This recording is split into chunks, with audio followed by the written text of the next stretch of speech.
سوال ہے جزید کے بارے میں ہمیں کیا موقف رکھنا چاہیے۔ الحمدللہ وصلاۃ وسلام علی رسول اللہ، اما بعد۔ جزید کے بارے میں مجھ طالب علم کو جو سمجھ آئی ہے، سب سے بہترین موقف وہ ہے جو شیخ الاسلام امام ابن تیمیہ رحمہ اللہ تعالیٰ نے پیش کیا ہے۔ ان کی کتاب مجموع فتاویٰ شیخ الاسلام میں جلد 4 صفحہ 481 سے لے کر 484 تک وہ موقف سب سے بہترین ہے۔ انشاءاللہ اس میں اعتدال ہے۔ امام ابن تیمیہ رحمہ اللہ تعالیٰ نے لکھا ہے کہ یزید بن معاویہ کے بارے میں 3 قسم کے موقف پائے جاتے ہیں۔ وہ کہتے ہیں کہ سب سے پہلے نمبر پر یہ موقف ہے کہ کچھ لوگ یہ کہتے ہیں انہ کانا کافرا منافقا، وہ بندہ کافر تھا، منافق تھا، اور اس نے سیدنا حسین رضی اللہ تعالیٰ عنہ کے قتل میں بھرپور کوشش کی، انتقام لینے کے لیے نبی صلی اللہ علیہ وآلہ وسلم سے اور اپنے نانا عتبہ اور اپنے جو دوسرے لوگ تھے شیبہ وغیرہ، ولید بن عتبہ وغیرہ، ان کے حوالے سے۔ تو وہ کہتے ہیں کہ لہذا یہ یزید کو کافر کہتے ہیں، منافق کہتے ہیں۔ کہتے ہیں دوسرا طبقہ وہ ہے یظنون انہ کان رجلا صالحا، جو سمجھتے ہیں کہ یزید بڑا نیک اور صالح آدمی تھا، عدل والا امام تھا اور صحابہ میں سے تھا، ان صحابہ میں سے جو نبی صلی اللہ علیہ وآلہ وسلم کے زمانے میں پیدا ہوئے، اور بڑا بابرکت بندہ تھا۔ بعض لوگ تو اس کو ابو بکر، عمر رضی اللہ تعالیٰ عنہما جیسی شخصیات پر بھی فضیلت دیتے ہیں۔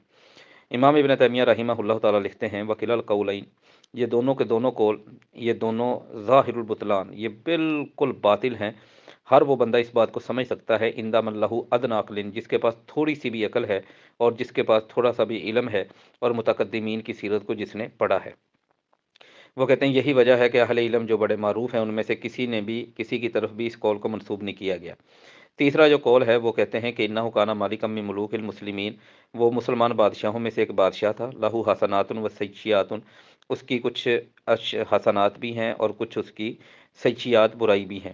ولم یولد الا فی خلافتی عثمان، وہ عثمان رضی اللہ تعالیٰ عنہ کے دور خلافت میں اس کی پیدائش ہوئی۔ ولم یکن کافرا، وہ کافر نہیں تھا، لیکن حسین رضی اللہ تعالیٰ عنہ کی شہادت کے حوالے سے جو معاملہ چلا اور واقع حرہ میں جو اس نے کام کیے وہ کیے۔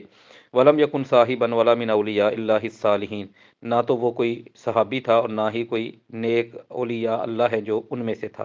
وہ کہتے ہیں وہذا قول عامت اہل العقل والعلم والسنت والجماع، یہ قول ہے اہل عقل اور اہل علم کا۔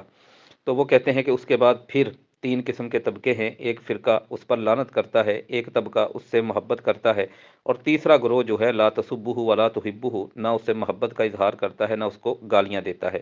وہ کہتے ہیں یہی منصوص ہے، نقل شدہ ہے امام احمد ابن حنبل سے، اور یہی دوسرے لوگوں سے ہے۔ امام احمد ابن حنبل رحمہ اللہ تعالیٰ، ان کے حوالے سے نقل ہے، صالح بن احمد ابن حنبل کہتے ہیں قلت لی، میں نے اپنے والد سے پوچھا انا قوما یقولون، ایک طبقہ ایسا ہے جو کہتے ہیں کہ انہم یحبون یزیدہ، وہ یزید سے محبت کرتے ہیں۔ تو میرے والد نے کہا امام احمد ابن حنبل نے، یا بنیا، میرے بچے، وہل یحب یزید، کیا کوئی محبت کر سکتا ہے یزید سے، یؤمن باللہ والیوم الاخر، جس کا اللہ پر اور قیامت کے دن پر ایمان ہو۔ تو میں نے کہا کہ پھر ابا جان بتائیے، فلماذا لا تلعنہ، آپ اس پہ لعنت کیوں نہیں کرتے؟ انہوں نے کہا یا بنیا، میرے بیٹے یہ بتاؤ، ومتی رأیت اباک یلعن احدا، آپ نے کبھی دیکھا ہے کہ آپ کے والد نے کسی پر لعنت کی ہو؟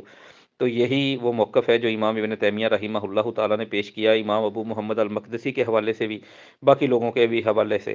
نہ تو ہم یزید کے قصیدے محبت میں آ کے پڑھتے ہیں اور نہ ہی ہم یزید کو لعنت کرتے ہیں، گالیاں دیتے ہیں، کیونکہ اس کا ایمان والا ہونا یہ بات ثابت ہے، اور ایمان والے بندے کو مسلمان ہونا یعنی اس کا ثابت ہے، تو مسلمان کو لعنت کرنا، مسلمان کو گالی دینا، یہ اسلام میں جائز نہیں۔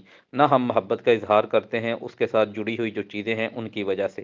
تو ہمارا موقف یہی ہے، اور بلکہ اہل سنت والجماعت کا موقف اور سلف صالحین کا موقف، جیسا کہ امام احمد ابن حنبل رحمہ اللہ تعالیٰ نے اہل علم کا موقف نقل فرمایا کہ نہ اس سے محبت کا اظہار کیا جائے اور نہ ہی اس کو گالیاں وغیرہ دی جائے، نہ ہی اس کے کفر اور منافق ہونے کا عقیدہ رکھا جائے، اس کو اس کے انجام پہ چھوڑ دیا جائے، جو بھی اللہ تعالیٰ کا اس کے ساتھ معاملہ ہو۔ واللہ تعالیٰ علم بالصواب۔